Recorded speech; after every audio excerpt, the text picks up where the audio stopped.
The way in which we communicate matters. The history of the person matters. All of this stuff matters all at the one time. And yes, we can optimize for outcomes with training and all of that sort of stuff. But ultimately, we're living in a subjective world. We're dealing with subjective people and trying to make everything objective and in the physical realm and all of that. Like, I just feel like we're missing a huge portion of what actually is important in this whole endeavor of training and life. That was Strength Culture's Jamie Smith, and you're listening to the Just Fly Performance Podcast.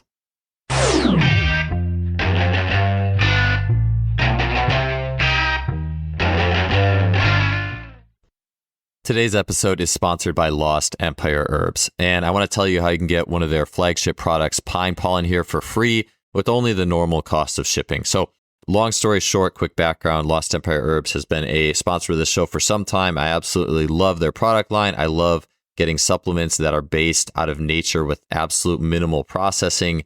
And Lost Empire Herbs CEO Logan Christopher has been a guest on the show multiple times, originally talking about his mental training concepts, his background as a strongman, and finding that he also ran an herbalism company. I ordered the Phoenix formula, which is one of their main products. I noticed a reduced dependence on caffeine, increase in my energy, and eventually, and I hadn't actually expected this, but an increase in my strength. And one of the key ingredients in Phoenix formula is pine pollen. Pine pollen is awesome in terms of hormonal support, energy, endurance levels, and athletes I've talked to who have used it have loved it.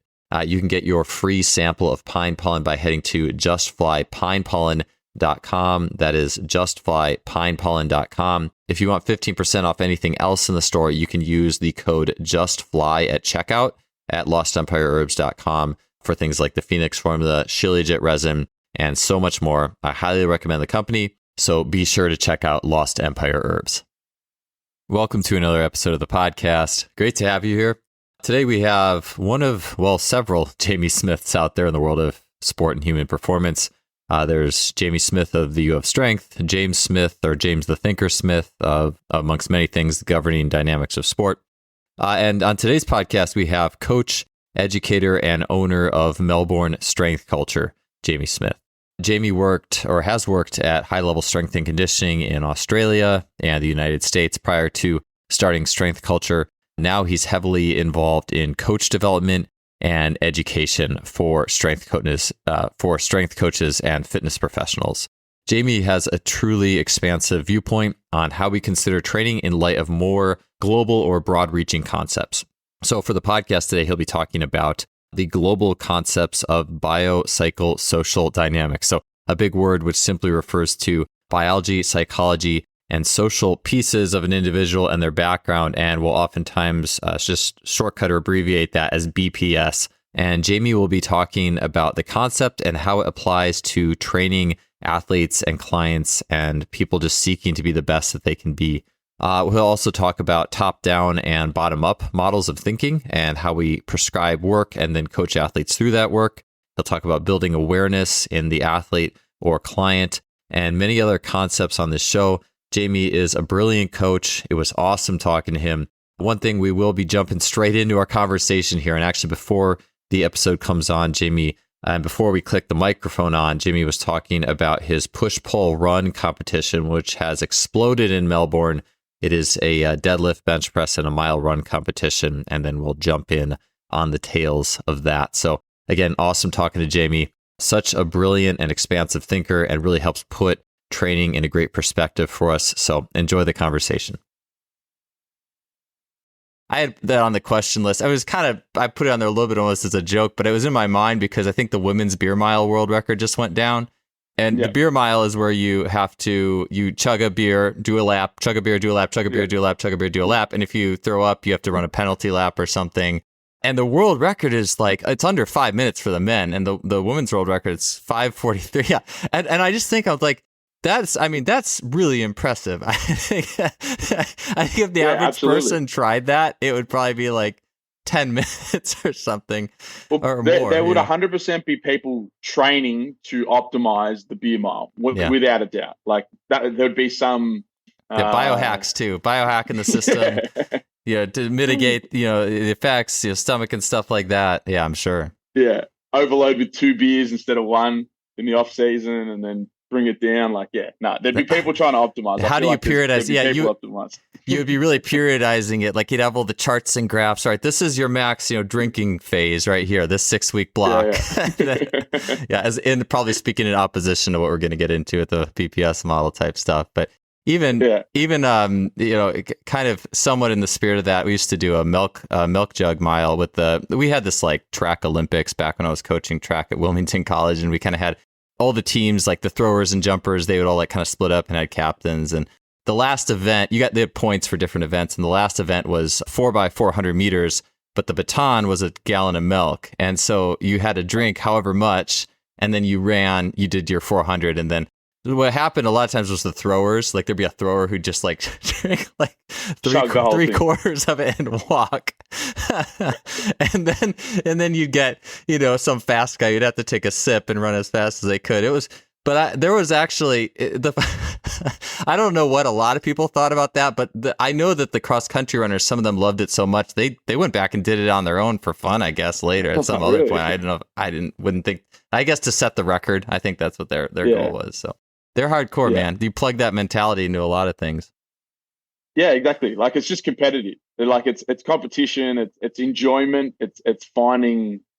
I think the community aspect of things, like similar to what you're saying there, where you're like you used to just when you took your training outside, like it just made you feel better. You enjoyed it more. Like all of those sort of things, they matter to these outcomes. And then like this is like I think I know we chatted off air, but like this BPS sort of like I feel like there's just so much value to finding these sort of endeavors and building them in and trying to like create this sort of stuff with your training and ultimately like everything in life, because it makes such a big impact to just your overall outcome of everything. So yeah. I think it's massive.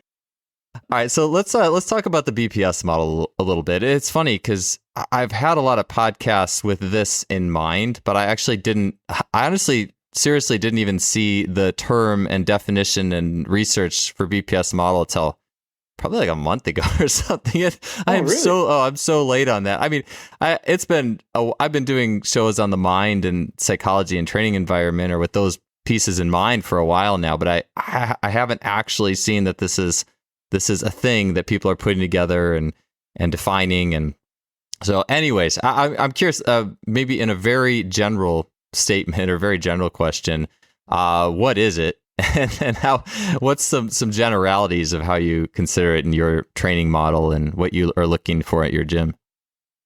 Yeah, absolutely. So the way that the BPS model is typically sort of conceptualized is like this idea of like the Venn diagram, like three parts of a Venn diagram that have like overlapping areas, and then we have a biological portion of that Venn diagram. One of the circles is biological. The way I like to think about that is it's the human's hardware. So it's the physical nature of the human. So it's all of your biology, your anthropometry, your physiology, your anatomy, all of that. Like that all just lives in the biological sort of sense of the BPS model. Then we have two other circles, one being psychological, which the way I like to frame that is like it's your software. So it's your thoughts, feelings, behaviors, your expectations, your experiences, your upbringing, like all of these like psychological sort of impacts on a human and influences on a human. And ultimately those psychological things shape the lens that we actually look and observe the world through. So that would be the hardware, biological, the software, psychological, and then the final one is the social. Sometimes in science, it's reported as social cultural impacts. And then the way I like to view that, it's simply just the environment in which we place the human. Obviously, there's like a progression of social sort of influences on a person. So like religion is a big one that's often discussed, but like if you're brought up in a Catholic versus maybe like a Muslim religion as a child, that is going to shape the way in which you view and the beliefs in which you hold for a whole bunch of different things that impact your life and how you observe and take in information as you grow and develop and start to move into adulthood and all of that sort of stuff. So social cultural would just be, I like to view it as just the environment in which the person has come up. And then ultimately those three factors, biological, psychological, and social, when they interact together, and this is why it's sort of represented as a Venn diagram, when they interact together, it's kind of this all-encompassing sort of influence that impacts a human. And why at an individual level, we will always be individuals, and why we may observe the same event or undergo the same process as someone else. However, we come out with two completely different outcomes on the other end. It's because at the end of the day, we are fundamentally at our biological, at our psychosocial and cultural sort of impacts, we are individuals. So it's an understanding that we're never going to get the same outcome. Our thoughts, feelings, behaviors, our expectations shape the way in which we enter processes, whether it be training or whether it just be life. Like I truly believe that the BPS model is the most all-encompassing model to view what we do and why we do things, and how we can better improve outcomes for training or really just anything in life. So I think that's probably that's how I frame it anyway. Yeah. Yeah, I think it is interesting. I mean, I'd imagine a lot of people would. The way I perceive a lot of people looking at training is, instead of a Venn diagram with you have the three circles that look like a triangle and how they're set up, and then they have an interlapping section. I think a lot of people look at it, and I think there's some truth to this, but it's almost like the core is physical. It's almost as if there's one circle, and that's physical, and then a bunch of other like little circles around it. You know, it's the mental's nice, oh, the cultural's nice, yeah, but it's more important than that, and that's why I like that Venn diagram showing, look, like culture is important, belief system is really important, and I know for me and the time I was able to spend, especially when I was at Cal. And you're, as a strength coach, it's cool because you're able to spend time with a lot of different team sport coaches, and especially working in Olympic sports, you have a lot of coaches you work with, and being able to work with the swim program there was incredible. And the coaches there were you could just tell it was such a priority, team culture and psychology and belief. And sometimes I almost feel like there was conversations about athletes where that was brought up even more than like physical nuances, because I think those coaches realized very quickly how quickly you could get into hair splitting, especially from the perspective they carry, because to them, all that they care about is that the athlete swims faster. It doesn't matter if you do this little nuance or that little trick in the weight room. Did they swim faster? And they see very clearly the impacts of those three things.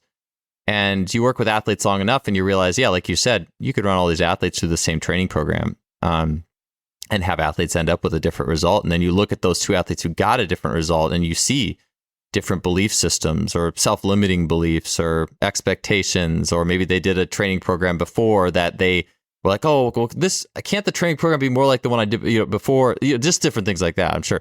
I was going to ask you. Sorry. Go ahead. Yeah. Oh no, I was just going to say there's so many examples in which that ring true with that sort of sentiment, that you could put two athletes through this exact same program in the exact same gym and get two completely different outcomes. Like and a couple of that you just said there was like the expectation that things are going to work. Like when you discuss like in research, like placebo and nocebo responses to training or responses to an intervention or anything like that, to me, that is just this psychosocial world that we're living in. It's just that you gave someone a sugar pill. They trusted you. First of all, you're in an intervention. They trust you. They've come to you for advice. You've said, hey, take this pill and it will improve your symptoms. It will improve your outcomes or whatever. They trust you. They believe you. They take the sugar pill. They have belief in this thing. And then all of a sudden we start to see positive outcomes from a placebo sort of intervention. And then the same thing with the nocebo. Like you can literally really reduce performance simply by the way in which you sort of give someone a focus or shift their focus away from an area or something else, like, and change the way in which they enter this situation. And then we start to see a downgrade in all of these performance outcomes simply for no real physiological reason. It's just this you've told them one thing, they're focusing on the wrong thing, they've lost some belief, they've lost confidence, and all of this sort of stuff. And all of a sudden, we see performance downgrade. Like these placebo and nocebo, they all live in this psychosocial sort of. So I feel like we need to take a step back and try to view what is actually occurring. Not that we can quantify it. I think this is another thing that people, when they first I made a meme about this actually, but when people get first introduced to the BPS model, and then all of a sudden they take this vantage that you can just like talk people in and out of a situation. And the classic one is pain. Someone hurts their shoulder, and then all of a sudden it's just like, oh, it's because you're stressed or blah, blah, blah. It's like, it's just whatever. Like, it's not real. It's a manifestation in your head, and pains in the brain. There's no physical damage, like all of this sort of stuff. When all we're doing then is trying to separate this like Venn diagram away from the other stuff, and identify and objectify one of the influences, where in reality, when you actually understand this model, you can't remove the physical from the psychological. You can't remove the cultural from the, you can't pull this thing apart. It's as soon as you say something, how that is going to be perceived by an individual is a result of everything they've done in their whole life. So all of their past understanding, their expectations of what that conversation means is going to influence the positive or the negative outcomes of what you've just said. So it's really just having an understanding that what we say matters, and how we say it, and in certain contexts, there'll be times where you can just talk someone into more performance, and there'll be other times where just talking too much is limiting them, and all of this sort of stuff. You just got to let an athlete be an athlete. It's just this like fully all-encompassing idea. I don't even know. This is one thing I like to do. I like to just rant, but I don't even know if I answered your question there. But yeah. That's okay. It's a tough. Hey, I threw up a pretty tough question. Hey, tell me about the BPS and tell me generally how you use it. That's if that's not a general, kind of nondescript question that leaves it extremely open ended and the ability to go anywhere. I definitely did that. So I need to make it a little more specific here, anyways. Yeah, there's a. Do you know? Do you follow Sam Harris at all? Do you know who Sam Harris is? I know who he is. Yeah. The neuroscientist. Yeah, I think I bought a couple of his books. Hadn't read through them, but I'm at least familiar. Yeah. Do you know the theory of determinism versus free will? I've heard about that theory. I know one of his books or interests is free will, but I haven't looked too much into that. Yeah, it's like it's kind of like this opposing sort of view of human reality, where maybe we don't, at a certain level, and it could be the entire thing, where we don't have like full control of our sort of like trajectory of life, and our walk through life, and the direction and the position that we ultimately end up, because of deterministic responses to things that have happened in the past. So determinism is that we don't have any control of the direction and the future that we move through, whereas free will is that we have active, conscious control of the decisions that we make, and all of the available opportunities that are in front of us, and we sort of like guide this ship through life.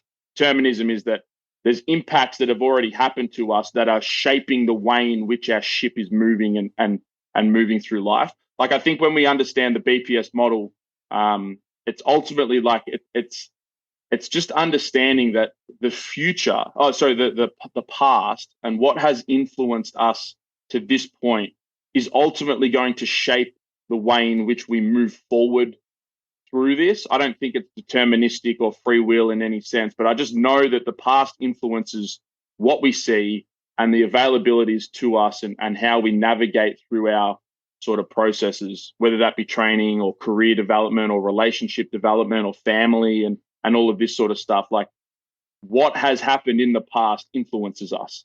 So it's an important thing to try to better understand what has happened previously to people, or not shut it off. Like, I think that's another big thing with this whole BPS. Is like the classic one is foam rolling. Like, for foam rolling for years, like Kelly Starrett really built this thing up to become like this huge piece of the physical quality of nature of training, this tissue quality and breaking down adhesions and scar tissues and all of this. And a lot of people, as a result of that, they became somewhat attached to this physical representation of what something would become, where they're rolling on the floor and they think and they believe that this is happening. They've trusted Kelly, they've bought his Supple Leopard book, and they've started this, and they're feeling better as a result of it. They're fundamentally feeling and going into sessions feeling like they can access more range of motion. They're better prepared and all of this. And then for some coach to come along and just completely bash and say, that doesn't work. It doesn't do this. Scar tissue can't be adhered. You can't just pull tension on the body and it just deforms. Imagine what happens when you carry 200 kilos, like all this, and you just start like shitting on this idea, and you're literally challenging a belief system that this person has had. Like this journey to understanding, and also this subjective feeling that they're getting better from just rolling on a blue roller on the floor. Like, who are you to say that isn't actually improving their outcomes for performance? And going into their session, like, you can't just go in and just shit on everything and become this like hyper abrasive person, because ultimately that then makes a negative sort of situation within their next endeavor of training. Like, oh, fuck that guy. He told me this doesn't work, but I feel better. They start doubting themselves. And then all of a sudden we're in another world where maybe we've just created negative outcomes for training because you've just been too abrasive and all of that. So like, it's just all encompassing it. And a better understanding, I think, is that the way in which we communicate matters. The history of the person matters. All of this stuff matters all at the one time. And yes, we can optimize for outcomes with training and all of that sort of stuff. But ultimately, we're living in a subjective world. We're dealing with subjective people, and trying to make everything objective and in the physical realm and all of that. Like, I just feel like we're missing a huge portion of what actually is important in this whole endeavor of training and life. Yeah, that's good. Yeah, that's my recap. Yeah, cool. Yeah, no, I love it. I was going to ask you, I had a couple other questions along those lines, but, based off what you were saying there, I would ask you, and I mean, pain, like foam rolling and sensation of discomfort or pain or whatever, like pain is or pain science, from my understanding, is an extremely subjective thing. Like, there's people who could have no tissue damage or issues and be in pain, and there's other people who could have serious issues and actually not be feeling pain. And not that there's, I think there's a lot to that for sure. But from my understanding, it seems, I think there's some things that are more and less subjective versus something that might be a little bit less subjective would be, well, if you want to get strong at the power lifts, well, you need to power lift. I mean, of course, you could come along and find a different way to go about it, but does that make sense? I'm just, and what I would ask is, what things do you think are the most subjective in the sense of, and how I would look to treat, okay, well, look, if an athlete believes that, I'm not going to mess with it, versus what things do you think coaches should be more firm on in terms of, I guess you could say, being a fundamentalist with these things and being less open to the subjectivity? Yep. Yeah. So another model that I use, and I think this is the perfect representation for this, is like this top-down, bottoms-up approach to training. Like, are you familiar with that? Those two sort of opposing ideas with training prescription or management of clients or athletes, like top-down, bottoms-up? I don't think so. But I mean, maybe in some way I've heard about it, but maybe not with those terms. Yeah, cool. That's fine. So top down. So I learned this from Mike Teixeira, who's an incredible thinker in the world of powerlifting. Like, he was the one that brought RPE training to strength training.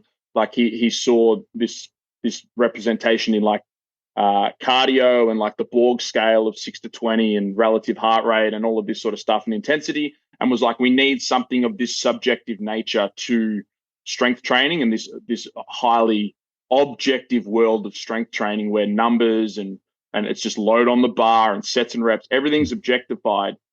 He was like, we need some sort of subjective scaling to see how does it actually feel to the human that's undergoing this process? Like, is it actually hard enough? And then ultimately the RPE scale got sort of turned into this RIR scale. But Mike Teixeira sort of really birthed bottoms up or reactive training to a very objective world, which is strength training and powerlifting.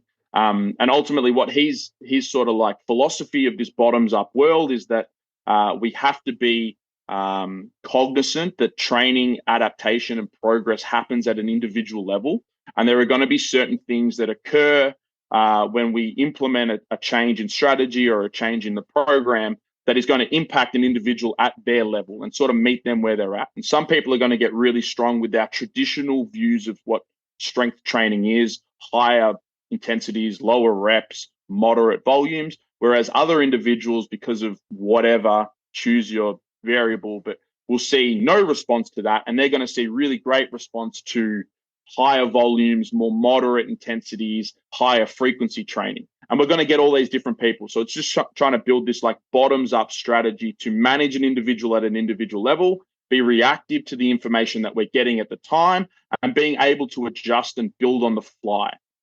Then we come and oppose that idea with like a top-down strategy. So a top-down strategy is our typical like constraints-based modeling, where we're constrained by a whole bunch of different variables. So for powerlifting, we have to squat, bench press, and deadlift. They're all top-down variables that we have to manage. We have to push them towards a 1 RM at some point. That's the testing that occurs. So we're constrained with that. We're maybe constrained with timelines because of competition periods. We're constrained by all of these things that we ultimately can't really change too much. So we're fixed within this world of a top-down lens, but we're trying to build from this bottom-up subjective expression of what training and adaptation is. And I think the most important thing, whether or not we're discussing pain, so pain, for the most part, it's very top-down. We're sort of limited in the initial stages of what is provocative, what is available to the person. Are they confident in their ability to go and push into pain, or are they very like stand backish and very like low demeanor, reserved because of the pain? It's really impacting them. They have no confidence. They have no belief. They have no self-efficacy. All of those sort of things are sort of top down. However, once we actually undergo the process of rehab and building through this, we start to see more bottoms up elements presenting in the journey of this pain presentation, where we begin to identify, hey, if we can do some of this stuff, let's lean into that and do more of that. And then all of a sudden that starts to build and grow, and then we can start to apply load and build from there. So it's always this connection of like top down, we're stuck and we've got constraints that we have to work within. And then eventually training, I believe, should become very bottoms up, where we begin to just adapt at the athlete level. We meet them where they're at. We collect data and see what works and modify and build the plan forward from there. So that would be it. So whether or not it's a highly subjective thing like pain, or whether it's a really highly objective thing like powerlifting, we're always working in this interactive top-down strategies that we're constrained by, and then building and generating this bottoms-up process that we begin to sort of juggle as we move forward. And certain individuals, just to go even further, so now we're back to the BPS model, certain individuals respond really well to top-down strategies. They do. They like to just be told what to do. I just want to come in. I don't give a fuck what you tell me to do. I'm just going to do it. Like they're just head down, run through a wall, get the shit done. Whereas other athletes, and I'm sure you've probably dealt with them, other athletes, they're not like that. They're a bit more inquisitive. They're like, well, what if we tried this way?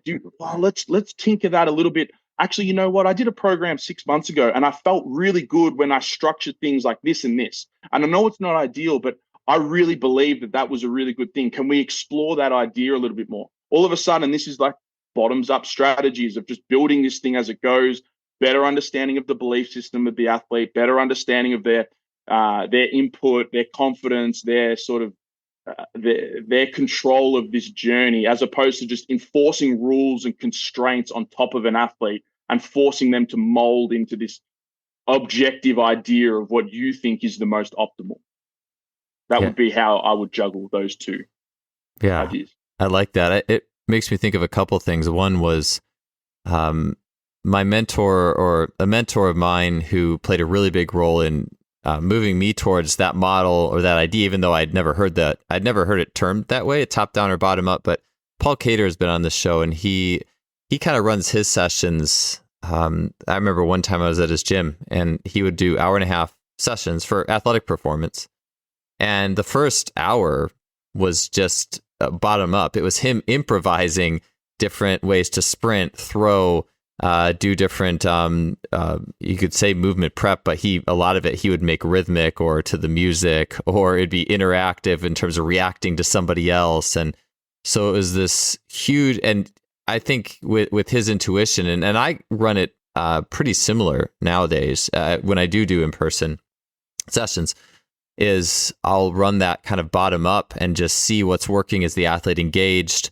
And then even to the point where I like Marv Marinovich was the other person I was going to mention. Actually, I didn't train with Marv. I trained with his brother Gary, who was teaching the system, and they would do a lot of interactive sets where Gary would have be like, you'd be doing something on a physio ball, and Gary would be coaching you, and he'd be like, okay, now do a full rep. Okay, now half rep. Now quarter reps. Now full rep. And you'd have to do, like, on command whatever he was telling you to do. And then he would be watching the athlete. And then when he noticed quality was going down, or he didn't like what it was, he felt like he got as much out of that set as he needed, he would end it.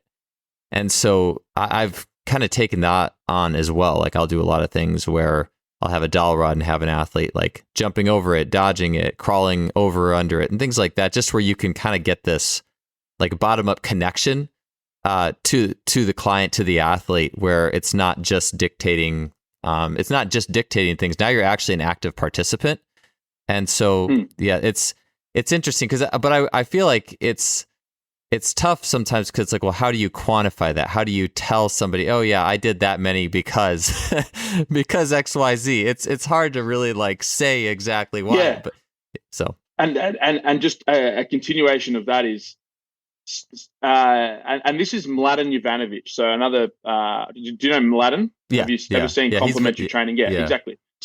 So he's got a fantastic, it's a free blog. It's not on his like paid site, but he discusses this like top down, bottoms up strategy for like S&C development. And then now we're starting to enter like this dynamic systems sort of conversation, which I know Angus Bradley is very bullish on and like really pushes highly. But if you go into a situation, and I've made this error as a coach, if you go into a situation with no rules and no constraints and none of this sort of stuff, and you just feed purely bottoms up. And if we take it to the extreme, this would literally just be going into the gym and deciding on the day what we're going to be doing, how much volume we're going to be doing, how many sets we're going to be doing, how many reps we're going to be doing, the exercises. We're literally just making it up and just seeing what happens in the session. Like, if we become too bottoms up, it's very easy to get blinded and lost. And it's hard to get buy-in from your athlete, because ultimately they're coming to you because you're the authority. They think you have the skill set, whether or not they're in your program because of school or whatever, or they've come and they've paid you money. They're coming to you because you are the authority on the situation. And we all have biases as coaches and experiences as coaches and beliefs as coaches as to certain interventions that will work more often than not.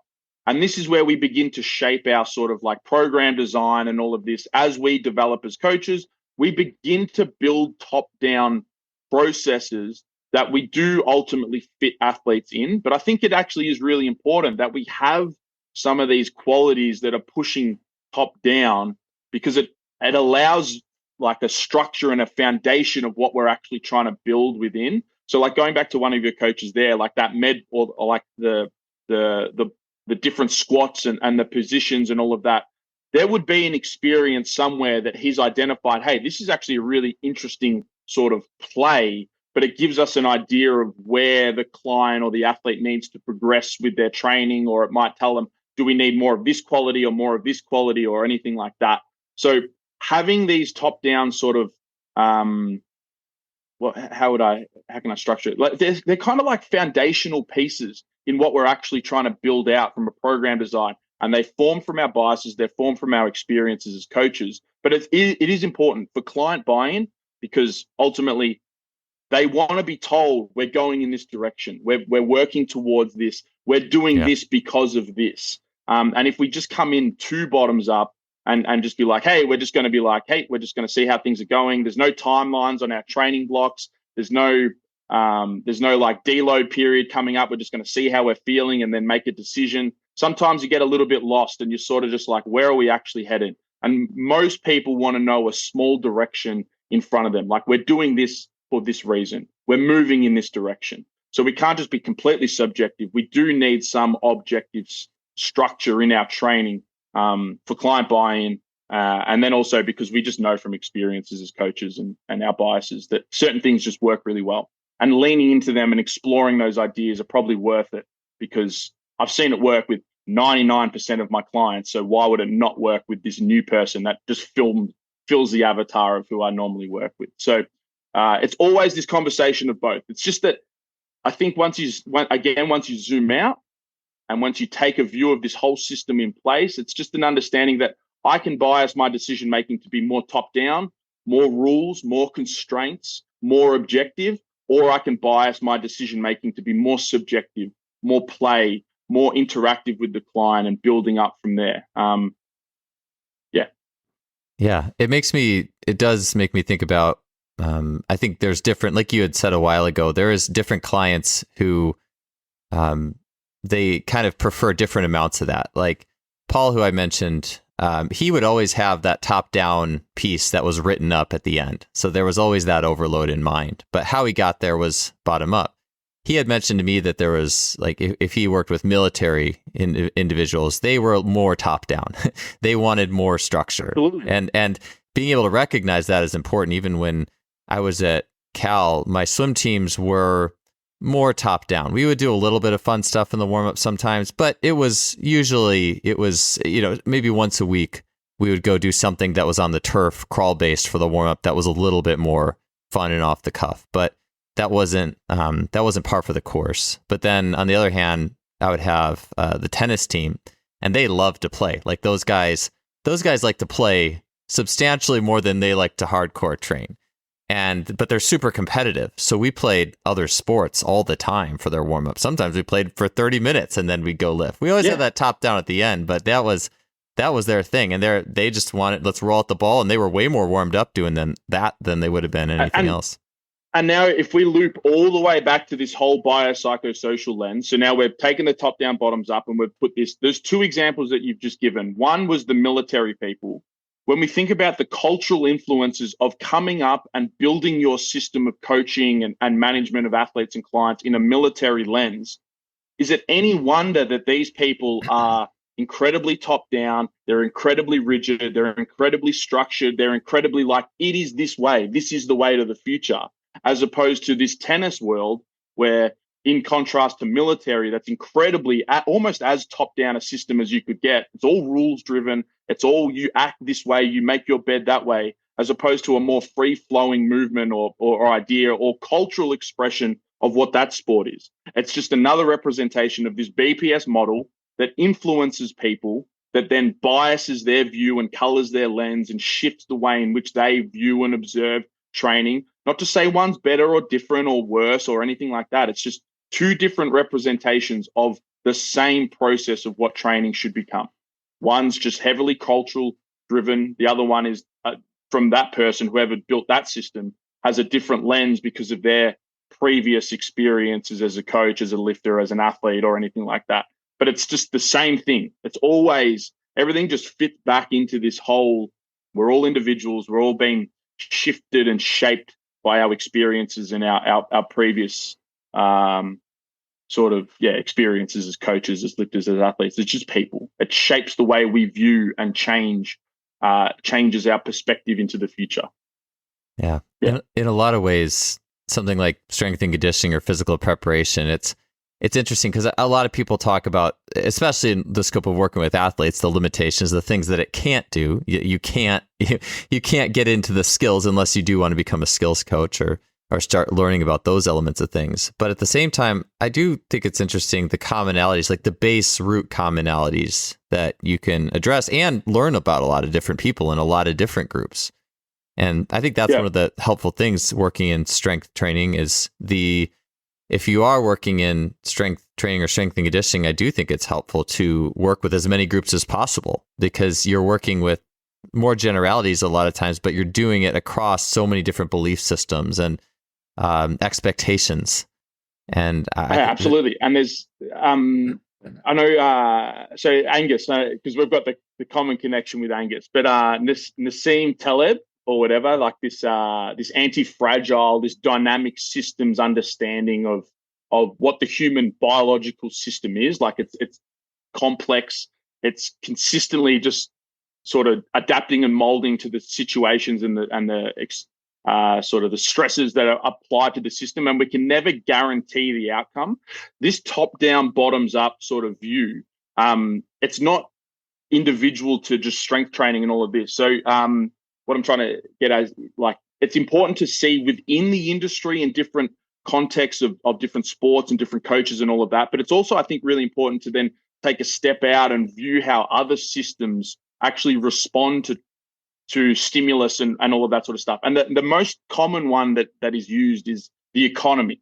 And the name Bridgewater. Who built Bridgewater? Do you know Bridgewater? I don't. Fuck, I'm gonna have to look that up. But I'll have to look this up. Bridgewater CEO. Founder. Sorry for everyone. Ray Dalio. Okay. Ray Dalio wrote a really good book called Principles. And it's this idea of the things that he's learned in sort of observing and trying to be productive with economies at global scales, like global macro economy, and investing and building a multi-billion dollar investment fund and all of this sort of stuff. And he has the exact same approach, top down, bottoms up, with how he manages his investment at an economic level. Top down for investing is an understanding that we're going through a certain cycle and things are going to be happening, and we can kind of predict in a recession how things are going to react, in a growth phase how things are going to react. When we view from a top down perspective, we're constrained by those rules. However, at the end of the day, when we begin to make decisions with investing, pulling stocks, buying stocks, and all of this, it is a bottoms-up strategy that needs to come into play. And that is because it builds off the current information.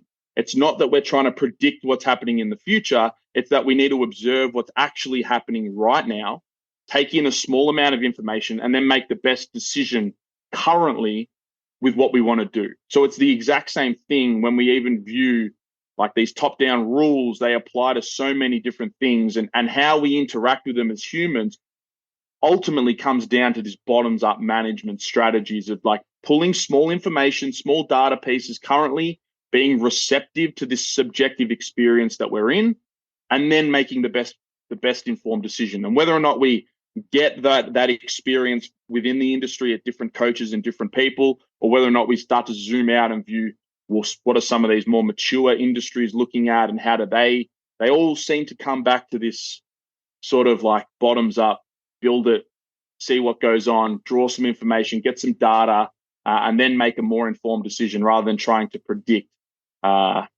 what a training cycle is going to look like in 10, 12, 6 months time. If you ever tried to build an annual plan, that shit doesn't work. Things change. People get injured. The head coach flips and they move on. The high performance manager leaves. All of a sudden, we've got to rebuild this thing. Like if we're trying to plan and progress and put this structure on it for too long, it's never going to work. So I really like this BPS sort of influence at this day-to-day level that comes into play from like a bottoms up. And for those that are listening, I'm kind of always putting my hands like I'm juggling, because that's how I view it in my head. It's like you're juggling all of these little variables and you're seeing how things are feeling and then making changes on the fly rather than just predicting, hey, this is our training block for the next 6 weeks. Go and do it. Listen to me because I've got experience, blah, blah, blah, top down, top down, top down, top down. I just don't like that system at all. That's my experience. Yeah. It makes me think back of some of the swim coaches I worked with. Like they would have the workout on, they would have these whiteboards and there'd be a workout on, or the warm up would be like on the front of the whiteboard. And then they'd be writing I think they had it written out ahead of time, but they would be adjusting the second half of the workout based off of what they were seeing sometimes. So they'd be seeing it and they'd be like, okay, well, this is the objective. I think there was definitely a top down. We do need to get to these sets, or these are key sets throughout the week. But at the same time, there was adjustments being made on the fly based off how the group was looking, which I just think that, and like you said, I think it's also easy to stereotype, and we could easily stereotype like the personal trainer that's just, basically like playing around the whole time with nothing that's getting overloaded, and it's all entertainment, to the client or whatever. I think that gets, thrown out there pretty regularly, but it's like, well, on the other side, there is that overly rigid, completely top down, no bottom up approach to things. And well, so with that said, like, tell me a little bit about what would you look like, or what would you look at for a good balance? Like, I obviously, like we talked about, right, there's different people who would want different amounts, but tell me some principles you're looking at, some practical ways that you would go about that, or look at absolutely building this into something. Yeah. So it's not just this esoteric discussion about fucking economy. Yeah, absolutely. So I think the first step in identifying that the current data, the current information is influencing what we're doing is just RPE training. Like, I think that in its most foundational setting of what is RPE, it's just building self-awareness in your athlete. That's all it is. In my lens, that's all I'm trying to do. And it's then trying to build in a scale, so a 10 to 0, for trying to communicate that idea of how hard that piece of training was. So I think at its core, RPE training is the first step to building self-awareness. And if we build self-awareness, we can then get better, more informed information from our athlete, and then that can inform our future decision-making. So within a session, it would just be, you could ramp RPE sets. So, all right, we know that we need to do 4 sets of squats today because last week we did 4. They were productive. We're not going to add volume. We're going to stick with 4, a little bit of top down. We're constraining sets. However, we're going to ramp the RPEs. We're going to go on RPE 6, 7, 8, and 9. And the set of 6, when we speak to the athlete, how was that? Was it too easy, too hard? Where do you think it was as a result of expectations, as a result of last week's data? All of that sort of stuff informs the load selection for 7. And then the result at 7 informs the load selection for the RPE 8. And then the RPE 8 informs the load selection of RPE 9.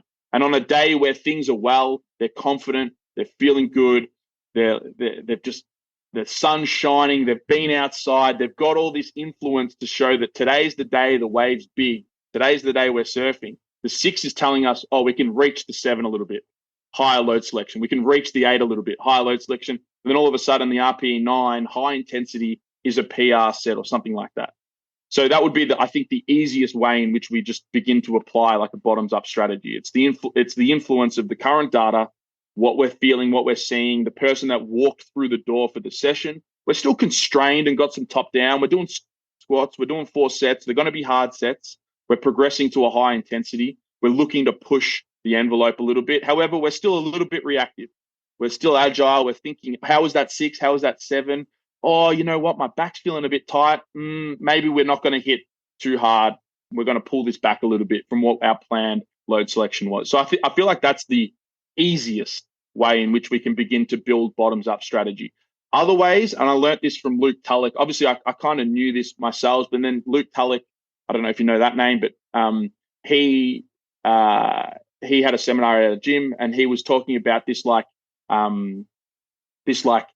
intimate sort of like connection with actually getting a client to be sort of included in program design strategy, and actually, like, when they have an impact on the program, they're more likely to want to do it and push themselves and all of that because they've made some decisions. There's a lot of research that's now supporting that. That idea is just another strategy in which you may build client buy-in through these bottoms-up strategies. So you may have your primary lifts constrained. So we're doing squat, we're doing bench, it's this, and this. We're using RPE, this, and this. However, then when we get to like the accessory supplementary things, all of a sudden it's split squat of choice, and you give them 4 exercises. You can do an SSB Hatfield, you can do a dumbbell walking lunge, you can do a rear foot elevated, or you can do a high bar, fucking whatever, front foot elevated. And they have the choice in which they can do it. They're still going to be doing 3 sets of 10 at a high intensity in RPE 8. However, they've got autonomy and selection and a little bit, I really want to push this. The other guys are doing the Hatfields. There's a fucking leaderboard on the wall now. I really want to get my name on the leaderboard. I'm going to push that. I want to do that for a block of training or something like that. That would be another example of how we could actually build in a little bit of this bottoms up thing. We're still constrained. However, within the constraint, we've got options. We can navigate, we can change, we can modify. And I think just one step further to this would be in the flip, if we take that exact same example and go like really rigid, really top down with an athlete, and we say to them, like, this is the only way you could do it. We have to be doing, let's say, Hatfield SSB. But all their friends and everyone else, you got a junior athlete, everyone else has a rear foot elevated split squat. And you're the only person in the gym doing this Hatfield sort of variation. It just very quickly, you start to see how this person probably isn't going to be training as hard.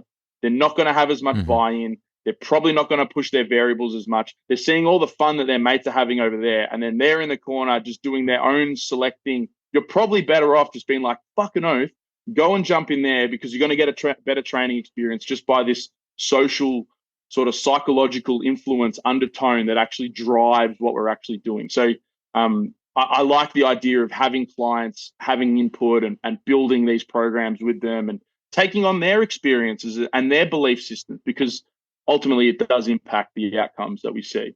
So that would be two of the main strategies. Another really good one is this idea of like deloads.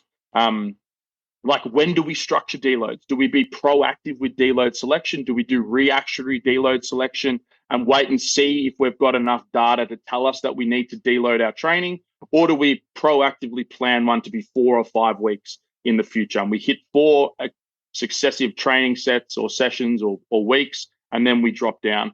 Like, that idea, I think, can have a little bit of play within it and a little bit of like, all right, let's see how we're going and progressing, because I'd hate to be the type of coach that we're progressing really, really well. And then week 5 was great. And then at week 6 was a planned deload, but the athlete only just realized what we're trying to do with the set progression. And then all of a sudden we know they could have had a really good week in week 6. And then we just rip them down with a deload and pull them back. And then it's just like, well, I think we missed an opportunity to move there. So like a bit of reactionary with deload strategies and structuring in that way, I think could be another important sort of discussion as well. Yeah. But ultimately you could do that with any variable. You can step back and be like, how many hard sets are we going to be doing today? It's 3 or 4. And we just see how the performance is, or how many accessory movements, or how long is our endurance work at the end? Is it 20 minutes, 30 minutes, or 40 minutes? Let's see how we're feeling throughout. Like, there's ways in which I think we can sort of be reactive within our strategies. Yeah.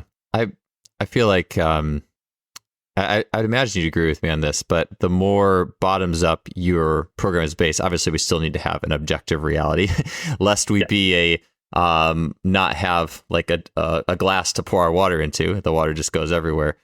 But I feel like programs that do well with bottoms up don't need to deload as much. Like, if you're just top down, it's almost like inevitably you will hit a wall and need it. Just maybe mental monotony too. Like, just like, and just not, I think there's something to that. I think on that, some examples, I think one is, I know the swim coaches that I've worked with, it was kind of funny. I was always like, in my head as a strength coach, like, all right, I would tell them, I'd be like, all right, this is a deload week. And it's like, they're like, oh, what's not like, what's a deload week? But they just don't, that's just not, they basically go, and then there's like a little vacation in the schedule, and then the kids get time off or something. But they're so like every day kind of working with those pieces. I don't think it was as important to them.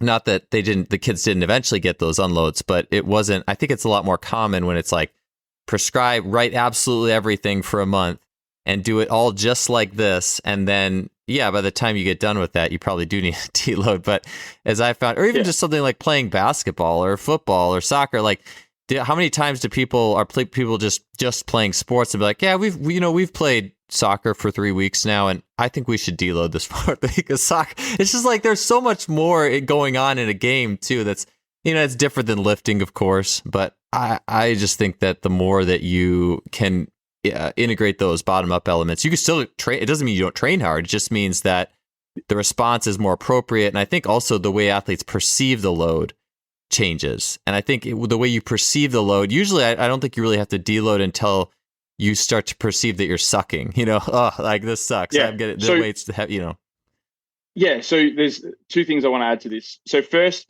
and again, it's a mistake that we've made at Strength Culture with me and my coaches and the athletes that we've helped over the last 7 years. But if you go in with no top-down direction and it's just a purely bottoms up, and it's very difficult to get buy-in, but also the client or the athlete can feel lost. It's like, what am I actually trying to do here? If it's a varied sets, it's varied reps, it's a varied exercise selection, it's a varied intensity with RPE, like everything is just like this loose target of what I'm trying to hit. It can be very difficult to prepare for that session, as opposed to constraining a few things and being like, no, we're doing low bar squats, we're doing 4 hard sets, we're ramping this 6, 7, 8, 9. A really good way that you can add a little bit more top-down strategy would be giving them sort of like a load selection range, where it's like, I want your 3rd or 4th set to be within 200 to 210 kilos. Like, judging by our previous few weeks of data, that's sort of the target we're going to be in.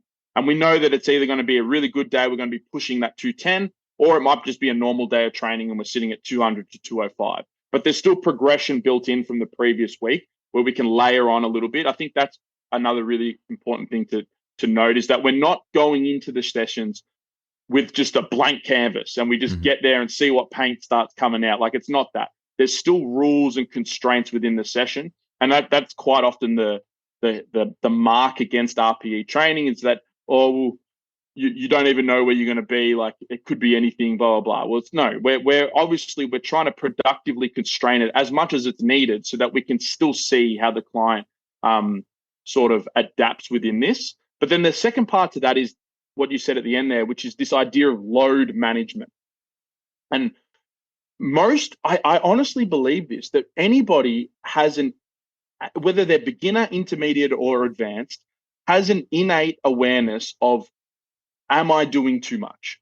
Do I need to be doing more? Do I need to be doing less? Was that set hard enough? Like, if we think about when we all first walked into the gym, like, what was your experience when you started training? Like, do you remember the first time, like the first month of training you ever did, like structured training? Do you remember what it was? The first one ever was my senior year of high school. I finally took the strength and conditioning class, and it was like the Husker Power split. I remember it pretty well. I actually cheated the split though, because I felt like, I was like, this split wants me to squat hard twice a week and deadlift hard twice a week, and I'm playing basketball. I was like, no way. So I cheated. I 2 days a week I went hard, and then the other 2 days I kind of waited until the coach wasn't looking, or just did less weight or something like that. Perfect. Yeah. So you built in a bottoms-up strategy for this top-down Husker Power program that was in. You identified for yourself, even though you had no experience training, but you were like, fuck, my legs are cooked. If I do too much of this squat shit, my basketball performance is going to be lower, and I can't do this. It's innate within us that when we start this process of training, that we begin to build these self-awareness qualities of, this is too hard. I'm on my throttle here. I'm not confident. I'm losing confidence. I'm losing my belief. I think I'm going to get injured. But and it starts this, as opposed to being like, this is way too easy. Hey, coach, can I put some more load on? Hey, coach, can I do some extra shit here? Like, this is way, like, all this self-awareness is in us when we enter this physical training realm, that I think it's just trying to constrain and better understand what load is to an individual, and then getting them to provide productive, constructive sort of review of how training is going. So like end of block training reviews, I think, are really important, and getting the information from the client to be like, hey, I actually think I can push my lower body training more. Like, I'm feeling really productive. I feel like I'm progressing. I would actually like to see a little bit more. Awesome. Let's add some of that stuff in and build into that process, as opposed to you as the coach just sitting on your high chair being like, yep, we're going to add 20% load this next block because that's what I believe, and you're a weak person, and blah, blah, blah. So I feel like it's innate in us to better understand our own self-awareness. So you're trying to, as a coach, or at least I believe, ultimately your end goal is just to build as much self-awareness in an athlete as possible, so that they can see when the time to push more is, when the time to pull back is, when to be vocal about, hey, this is working, this is not working. I actually believe this might be better for me. Like trying to build processes and strategies to get that self-awareness out of clients rather than just pushing them in a box and saying, no, shut up. We're doing an extra set. We're doing more weight and all of that sort of stuff. Like I feel like that self-awareness quality is so important to the progression of training that I ultimately think that it is the most important variable, is this idea of just like an awareness of yourself and where you're at and what you're capable of. And we're just guiding that intuition and trying to build some strategies around it to support it and let it flourish and let it grow and all of that sort of stuff. And adding our expertise on it and building it as it goes. Like I hate when people say RPE training shouldn't be used for beginners. It's like, how did every single person get started in the gym? They walked in, they did some bench press because that's what Arnold did. It was too light, so they put more weight on the bar. And then they wanted to get 6 reps, but they only got 5, and they thought, fuck, that was too heavy. So they took some weight off. And then they eventually found that this feels good. Actually, this feels too easy. I'm going to add another set next week. And then it's like, oh, but I really want to be doing more for my triceps. All right, I'm going to go hit some triceps. I can't do it before, so I'm going to do it after because it will impact my performance on my bench press. And I really care about my bench press. I'm going to do 4 sets of bench, and then I'm doing 4 sets of triceps. And then all of a sudden you add more triceps in and it impacts your bench. So then you pull the triceps back. And this is just how we started with training. Like everybody starts in this way. So why can't we just build this in from the start and build this self-awareness and constrain it and build it productively with people from the get-go? I'm just really not top down. Yeah. No.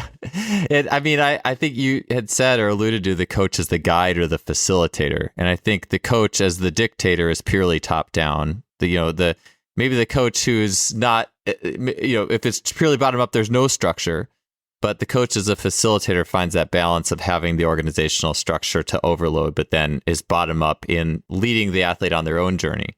I know a common thing that I would do. I use RPE a lot more in my online programs. In person, a lot of times I would. I remember at Cal, I would just commonly give athletes ranges. I'd be like, "Hey, I want the lift in this weight range," and the athlete would get to, because you have to give the athlete some room to select. And like you said, when you first start benching, you start kind of light. Oh, that was easy. Put more weight on. Oh, now it's too heavy.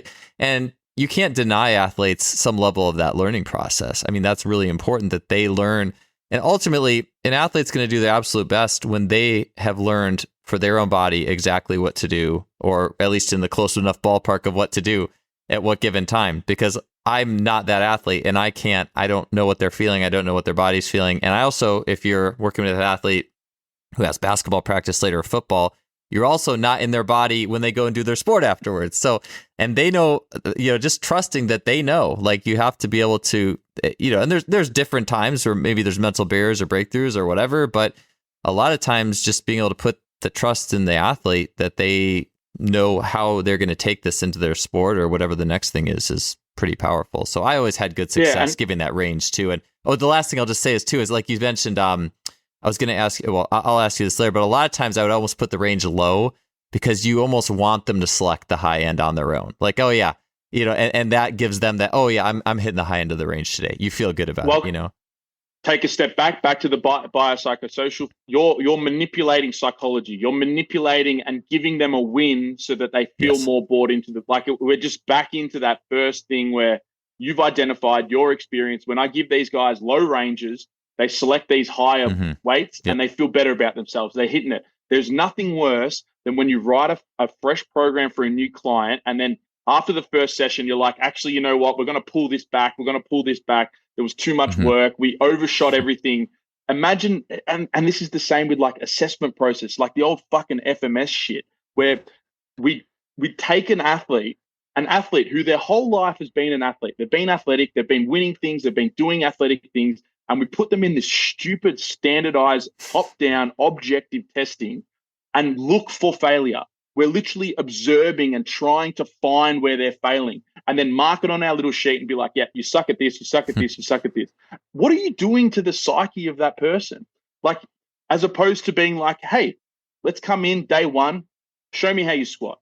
Bam, bam, cool. I just want you to try this a bit better. Yep, shift your center of mass a little bit. Cool, awesome.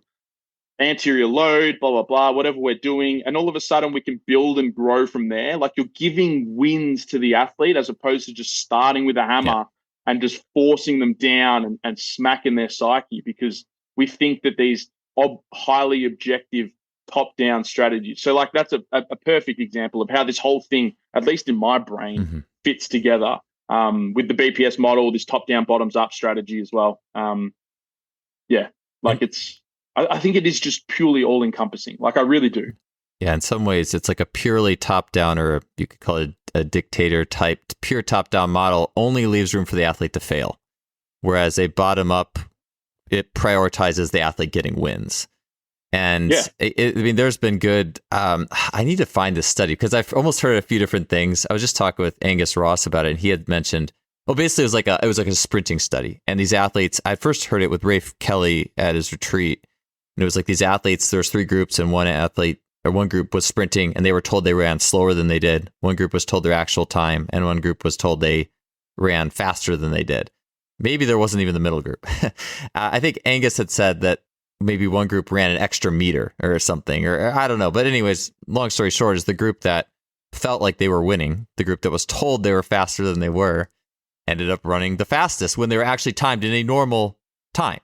And so it just goes to show just how important how the athlete perceives the training, getting those wins as they go along it's really critical. It's like, and versus like you said with the FMS, it's like rather than starting with winning, let's start with losing. Let's start. Yeah. I just think how poor really you do everything. Here we go. This is why you're broken. And it's just like, what are we doing? Like, what are we actually doing here? Yeah. I like that idea. And I think a competent coach, someone that has experience, and there might be younger coaches who are listening to this who are really struggling to understand how this thing actually builds out productively in training without just having a blank canvas in front of you. But I think as you become more experienced as a coach, you can build those wins creatively into your programming strategy, where you had you had a range, but it was low. So they hit those higher ranges and they probably felt better. And that led to a little bit more like sort of, I'd just call it the G up of training, like feeling good, feeling confident, wanting more and doing more. Like that would be one sense. Or this idea of education around like ramping your RPEs and using the current loads and the current performance to feed and push and giving them a reach target. Like you can creatively build these strategies to create wins within your clients. And I think I think it's a no-brainer once you start to understand these models in actual practical application. How creative you can really become with all of this sort of stuff. Yeah, absolutely. Yeah. It's so cool too. The conversations that just have to do with, I mean, it's very easy, and I've enjoyed poring over books with all the technical models, and I still do, even like looking at like Chico's, like how you undulate the week and make the week variable and stuff like that. It's more natural, and like so I get. I still am intrigued by a good nuts and bolts of the top-down type or the structure conversation, but absolutely, man, me too.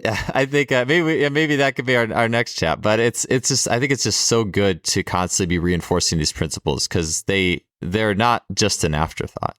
They're like you said, it's like these 3 concentric circles. They all are constantly interplaying with each other, with that result you're going to get. Yeah.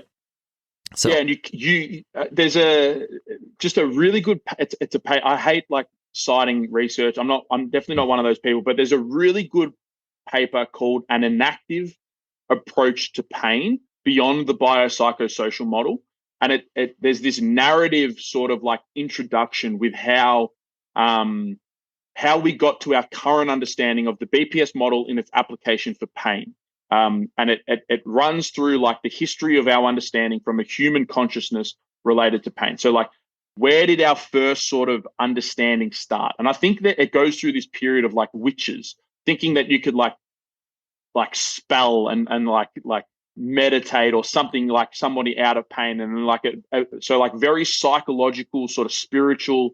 And then eventually it like in the 70s, it got challenged by George Engel to be, it's not this purely biological, physical manifestation of something. There is this layered on sort of superimposed psychological impact that pain has on the person and the progression of whether or not things are improving or not. Do we use medicine? And then all of a sudden surgeries became really popular. And then now we've like transitioned into like, oh, hang on, there's this BPS sort of understanding. They challenge even the BPS, like those Venn diagrams, those 3 Venn diagrams. They take it even a little step further because, and I think this is the biggest problem with the BPS model, is that thinking that you can just pull these things apart. And I know we've alluded to it a lot, but it even goes a step further in it's that the human is the human, and you can't interact with a physical input without affecting a psychological sort of strategy for that individual. And in the same sense, you challenge their psychological stuff, it has a physical manifestation representation that objectively comes out as well. You give them more confidence, they select a higher load. You give them less confidence, you make them think about their lower back, they select a lower load. Like we see these representations all the time. So they're always, like I can't stress this enough, if you're just learning this, like I'm speaking to the people that are listening, but if you're just learning this stuff, how integrated and it's connected. They're not these separate things that we can just pull apart, and they're always, as soon as you make a physical decision, it impacts all the other areas. As soon as you make a psychological intervention, a cue, a focus shift, anything like this, it changes everything. Like we're manipulating all of it all at once. Yeah. Yeah. We didn't even get into the social and culture really today either. I mean, that's a whole nother podcast.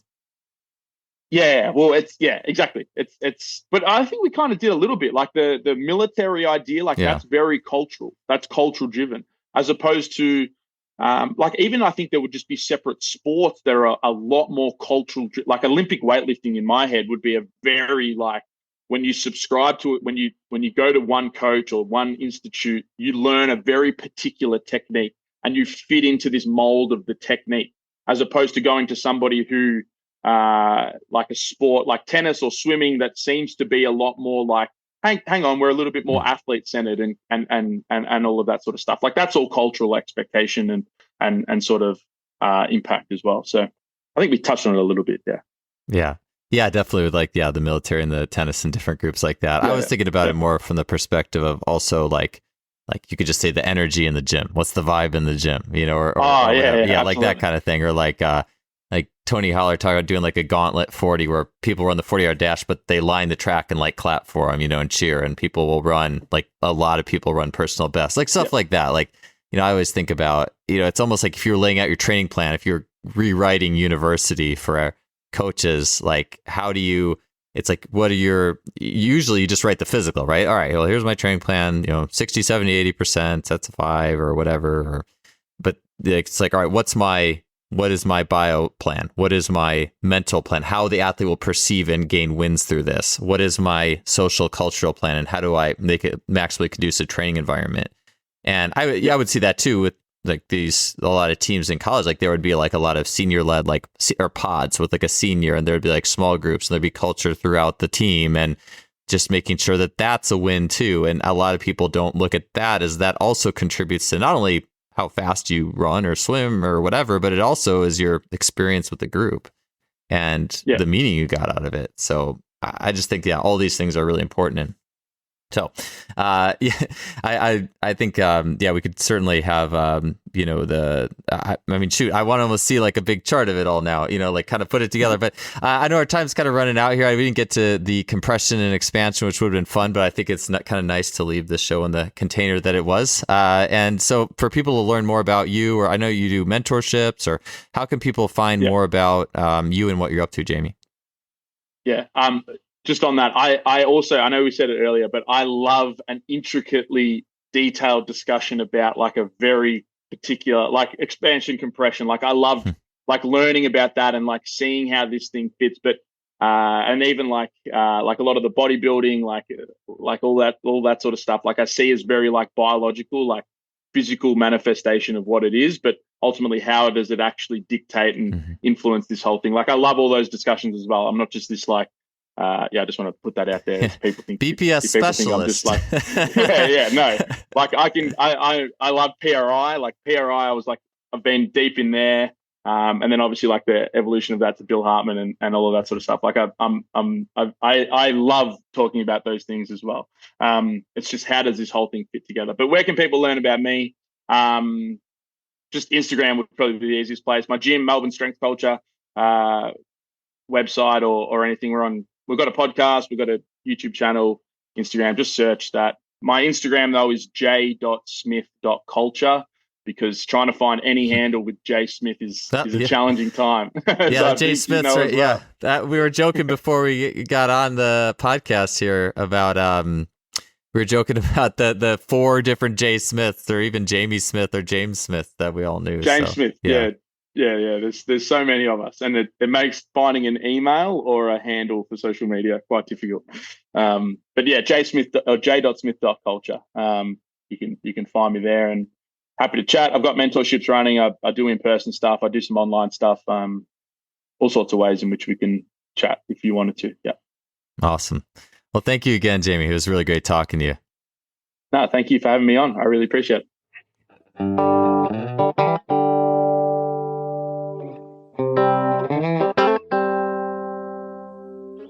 Thanks for tuning in to another episode. Appreciate you being here. And if you want to help us out, you can leave this podcast a rating or review on iTunes, Spotify, whatever you're listening to the show on. I definitely appreciate that. And we'll see you all next week.